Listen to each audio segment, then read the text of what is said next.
again àyà yìí àwọn tí wọ́n ń ṣe comparative irú àwọn ustaz Jamiu Adégúnwà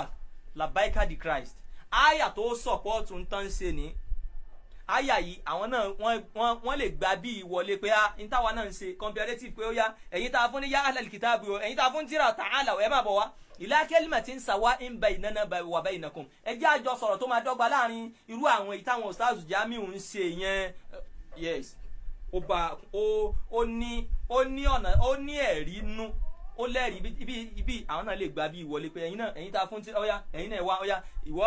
kí ni bíbélì tiẹ̀ sọ ọ̀yá kí ni kúránì tèmi sọ ẹ̀jẹ̀ àjọ kọ́sà ẹ̀jẹ̀ àjọ wọ́n láàrin ara wọn kì í ṣe àwọn tó ń ṣòṣì o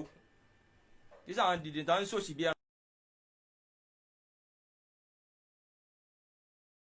ìwò tán láwọn ń ṣe comparative tó yẹ pé wọ́n kàn kò jọ bí àwọn ọlọ́pàá arrest àwọn èèyàn káàkiri òṣì làwọn yẹn ń ṣe o àwọn yẹn kàn ń ṣòṣì tiwọn ni o torí àkáwọn náà máa dì mú pé àfọwọ́kùnrin ti bá wọn wá àyà kan irọ́ o àmọ́ àwọn tá à ń sọ o ẹ wo bí Ustaz Jamiu ṣe ń ṣe yẹn wọ́n máa wá àyè kan ó yá ẹja lọ báyìí ó yá ibi báyìí a fẹ́ lọ ṣe báyìí ó yá ibi báyìí a fẹ́ lọ ṣe báyìí kì í ṣe àwọn ní crusade o mi ì sọ crusade o náà àyà yìí dà